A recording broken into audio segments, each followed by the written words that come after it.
Hello everyone and welcome back to the channel. This is a video we need to do so I can give some of these away. We need to do a roundup. It's something I'm not very good at, and we need to talk a little bit about the new class of micros that we've been looking at over the last several months. It seems to me that we need to come to some sort of understanding. We don't have to agree, but we need to be able to understand one another. And one of the problems that we've seen is how this category has been named. Like, everything has been called a toothpick, and some people really get upset by that.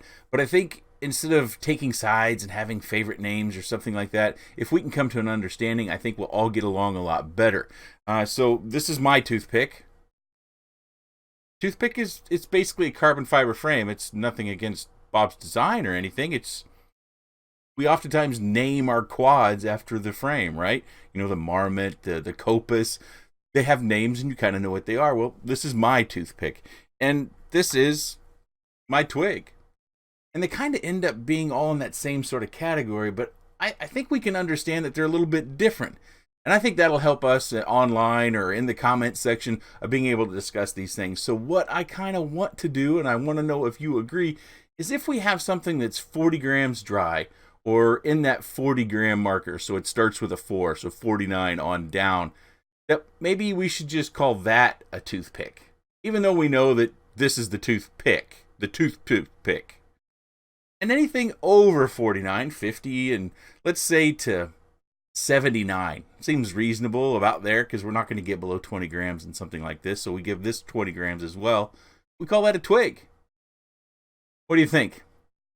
It would sure make things a lot easier for me, and I think online we'd have a better understanding of one another. Oftentimes everybody comes along and says, I want the next toothpick, and sometimes I see that as a slap in the face of what Bob's done with his design, because they're not actually referring to the toothpick. They're just talking about machines about like this. So what do you think? 49 grams and, you know, down to 31 or whatever it ends up being. Toothpick? 50 and up to 70 something twig? Leave your thoughts down in the comment section down below. I'd appreciate it, and I hope that we can kind of squash some of these things we've been talking about. This is not to mean that there hasn't been many people involved in this class of quads. Many of you have been flying as long as I have, if not longer, and we have many great designers that have really helped us to evolve. And as we went to that 2S whoop, it seemed like our microelectronics just kind of exploded as we started doing things like the Carrera. Remember, we took our Mobula 7s, we made them into Carreras, or the Primo. We did the same thing with the Primo, so our designers started coming out with kits for us to use those 2S indoor parts outside as the weather got warm. And then we started seeing the boards really explode. The boards were kind of first to come. We had GEP-RC jump in line, and we've seen more and more of our manufacturers make capable boards for us, and that's outstanding. And then also in the cameras, we've seen Foxeer, we've seen RunCam, we've seen Caddx. Caddx was kind of the leader for a higher quality nano camera for such a long time, and now we've got the other players involved too, as this whole micro-sizing of micros has really gained popularity and traction. We have a lot more choice. And that's kind of one of the first things I want to lead into when we do talk about all these quads on the desk. So really when it comes down to our new age of twigs and toothpicks, what we're looking at is power to weight ratio. I know some have talked about a specific weight. I think Bob said like 43 grams. And since Bob has released his TP3 frame, he may have a new weight there. But really, I have a little bit of an issue with it. That's not to slight Bob, but even if you build something at whatever the predetermined weight is, something else might perform better in it because of the motor and the prop combination. The motor and the prop combination is so important. Now, we can have different designs. We've seen some fairly interesting designs, like I think they're calling these skeleton frames. Correct me if I'm wrong there. We've seen that, and we've seen, like, this is the Primo 3. Got super skinny arms, and where's my damn fast FPV? It's in here. Oh, it's right over here. Super skinny arms. That can also have an aerodynamic advantage, so we get more thrust bypassing the arms rather than coming down and colliding with the arms. So when it comes to the weight and the power to weight ratio, that can be pretty tricky. And I think even if you're building, you end up spending more money on more motors, trying different things to see how they perform. And that's the other side of it, is that just because you have a motor that's, say recently I did the 1105 Zing motors. It's 1105 6000 kV. And you could compare that to the Diatone 1105 5500 kV. It's only 500 kV. But to me, in my hands, the diatone motor just performs a lot better. I've used them 3 times now, and I know I've only tested the Zing on 1 time, but it was pretty apparent to me that the diatone motors were more efficient and more powerful, at least when swinging those 3x2 props. So when it comes to weight and all these things, weight is a big portion of it, frame design is another, and then the performance of our motor and prop combo. So many of you builders, you probably already have favorite motors that are out there, and I think there's a couple that we're kind of running into time and time again. One is the diatone motor. I've kind of hit that all over the head time and time again. Another one I think you need to look at is the little floaters. This is the Slingshot by TomoQuads. It'll be coming out fairly soon. I need to get some fly time. It was rainy all day today, and tomorrow doesn't look much better.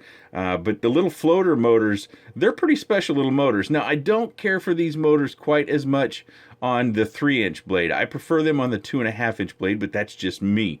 So if you're looking for a good quality 1103 motor, then this is 8,000 kV and it's 3S capable, or you can run them on 2S.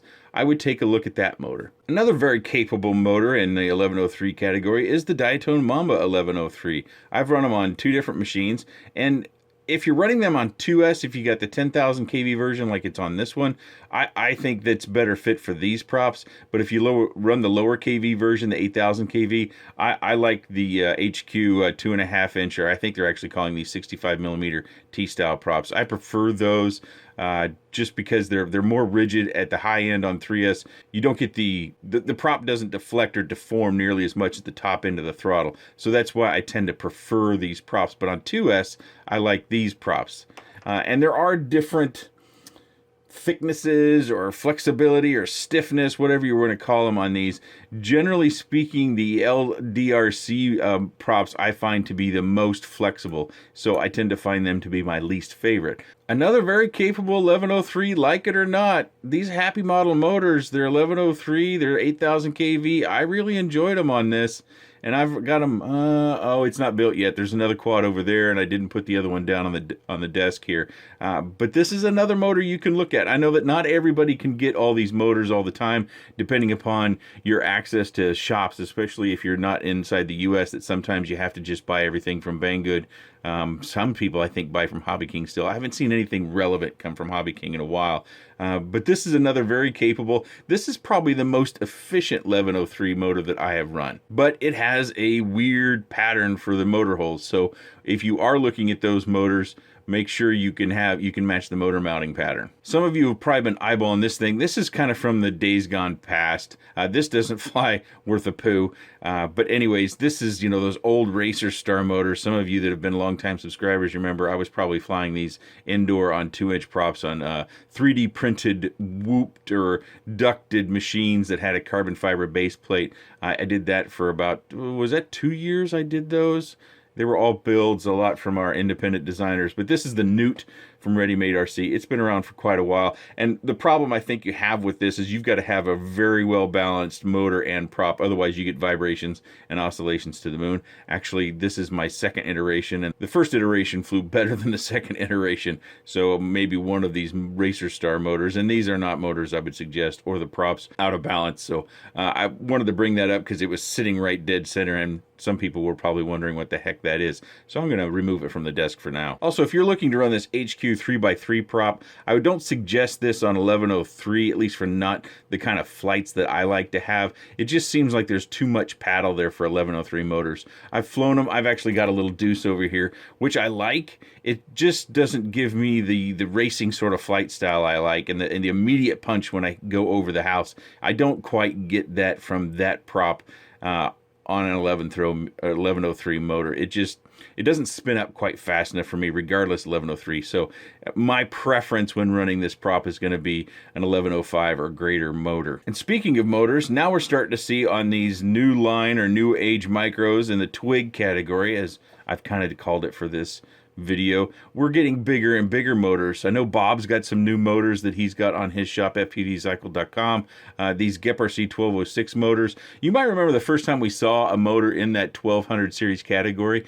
That motor actually performed real well. I think it was on the Cyclone from Banggood, but I only got to take it for about 5 or 6 flights, whatever it was. It didn't live very long before the ESC went up in smoke on takeoff, and I think I actually had a little bit of footage of that shorting or fire going on in the ESC. But now we're starting to see 1206 categories develop as well, and I've got a set of the Zing, I think they're 1206, they might be 1204 motors that I'll be looking at as well. But for the Primo, I was going back to take a look at these 1206 motors, and I think these are somewhat high KV motors. Oh, no.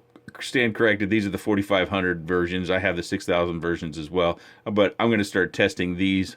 I could go back to the Diatone Mamba 1105 motor and run them, and it's going to fly just like this one did, because these machines are very, very comparable. So I don't think you'd be disappointed in either one of these machines. I do think the Primo is going to be a little bit of a tighter build. Now that we've talked about some of the custom stuff, let's talk about some of these RTFs, because there's some people who don't want to build. I did want to take a minute to highlight Maximus FPV's bite size here. This is the version 2. This is a more traditional build, but this was the frame I mentioned when I was talking about the driblet. And I understand many of you, when I talked about the driblet just being too heavy and freestyle, no, I don't necessarily understand freestyle flight and what a true freestyle pilot looks for.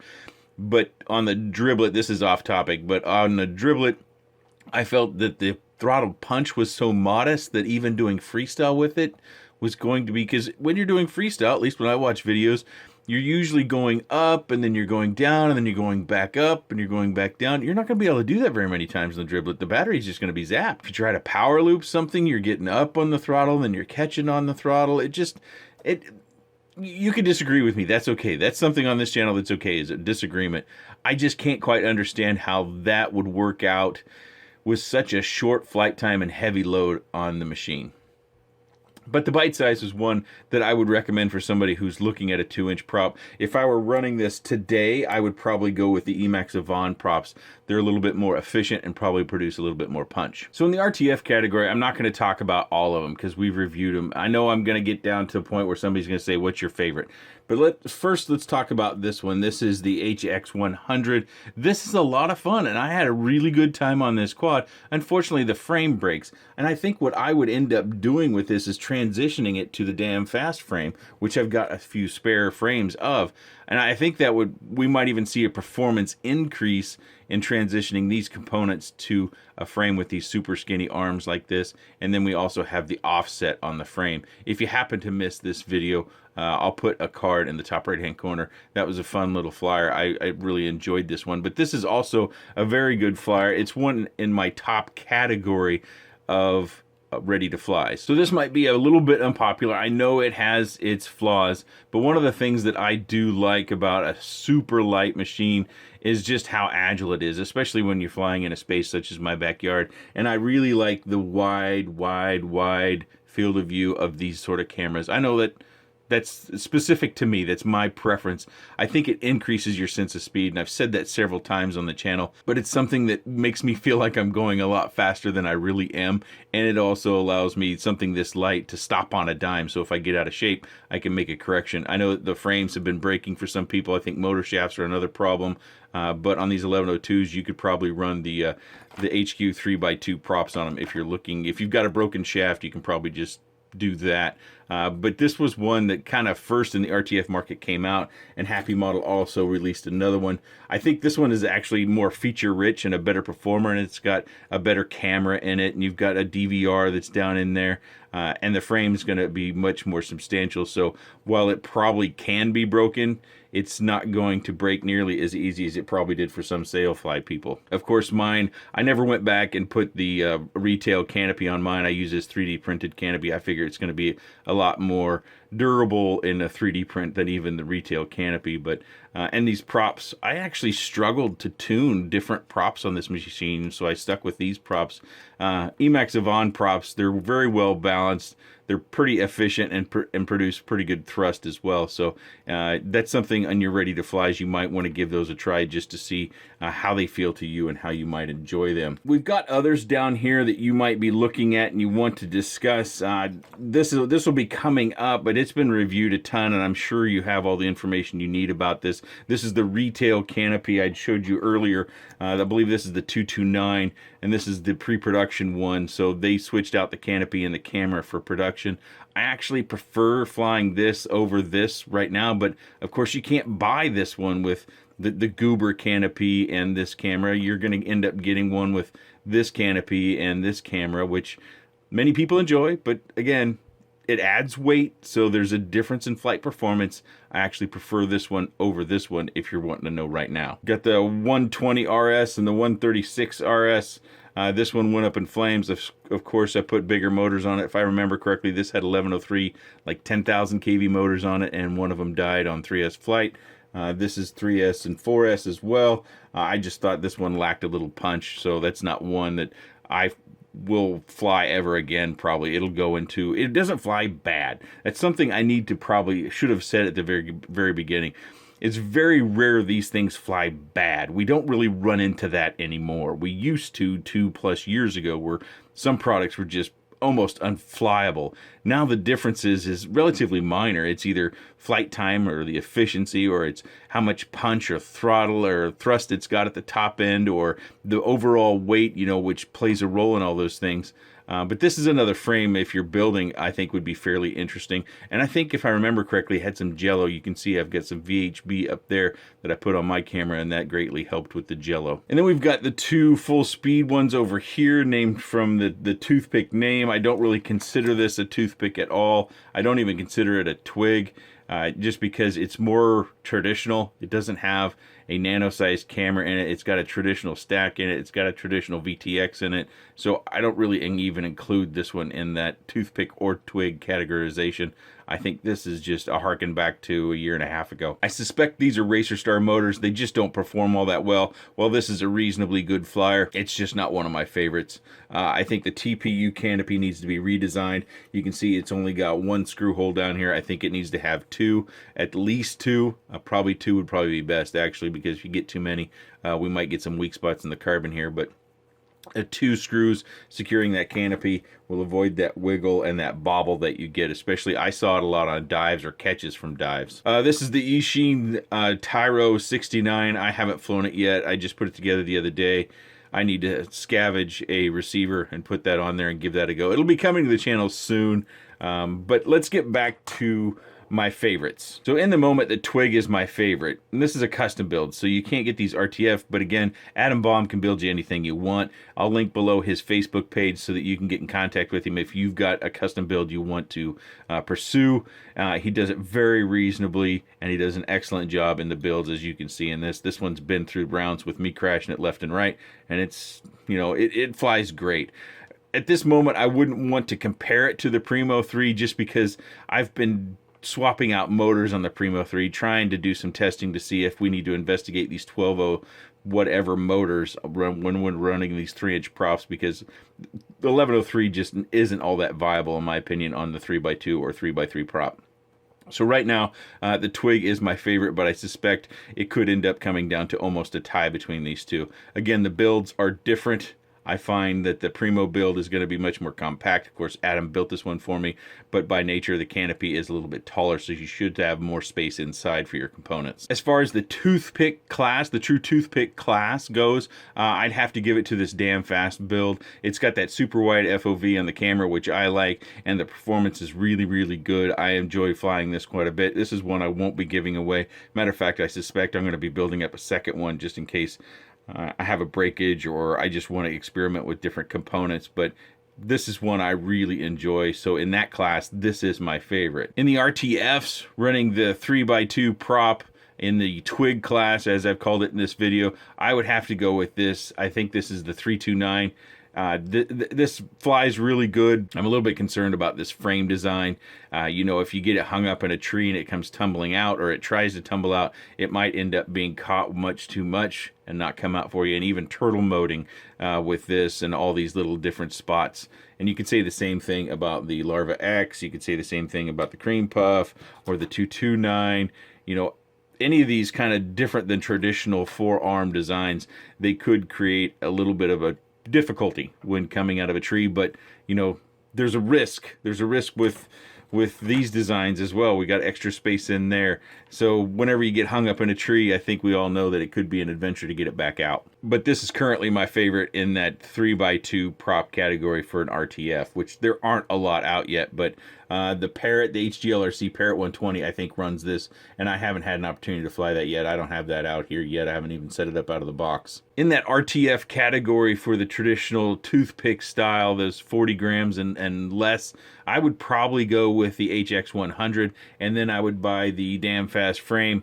It's only $12.99 more to have as a backup, so when this did break, I could just transfer it all over to this, and I'm up and flying and running again. That's what I would do, considering everything in the market. And some of you might be surprised by that because of the Happy Model Larva X. It does perform very, very well. But what I find is that it just doesn't quite have that toothpick agility that I'm looking for. The weight's a little bit different, and I really feel as though it just is more agile. As much as I can zip this around everything, if I make mistakes, I can recover quicker with this than I can with this, or really anything else in the category. And it comes down to that thrust to weight ratio. Unfortunately, these motors don't support screw-mounted props, so that's one drawback to it. But I think this came in a little over $100. So for value, you might look at the Larva X, but as far as flight performance and quality of product, I would probably go with the HX100. So I hope that this has been helpful. I hope that kind of doing a roundup and an overview of this new age line of micros has been helpful in some way, and maybe will save you a few dollars if you're making a build and how you make your choices, or if you're looking to buy, and maybe helped you a little bit there. If there wasn't something, if something was missing from this, it's a matter of space. I didn't have enough space to bring everything out. I would have to have a camera mounted to the ceiling in a super wide shot, and my desk is far too messy for that. Remember that I'm shooting for over 49 grams being twig. We don't have to agree, but hopefully we can just understand one another.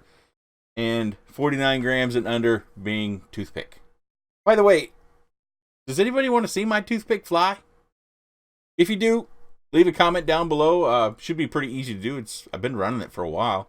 I'll put links down below to some of the parts and frames and things that I've shown you here. Not everything by any chance, just the stuff I recommend right now. I'll put the little floater motors down there. I don't know how much longer we can get those. I know Mr. Deuce has recently changed jobs, and he might not be running his shop anymore. I'm hopeful he'll continue to distribute through Heli Nation and TBS, and we can continue to get those motors, because they are very hardy motors and very good performing. I just prefer them on the 2.5 inch or 65 millimeter T-style prop. But I'll put the other motors that I'm recommending, some of the frames down there, and even the RTFs. I'll link those down below. Maybe you want to check out current pricing or specs, or see if there's a sale or a coupon now associated with them. I'll put a link below. I'm not putting links below to everything. There's far too much here. If I were to link all the stuff that I've got sitting out here on this desk, it would take me longer to create all those links than it would have been to make this video. If you have any comments, questions, suggestions, or otherwise, please let me know in that section down below. I appreciate your time, and thanks for watching.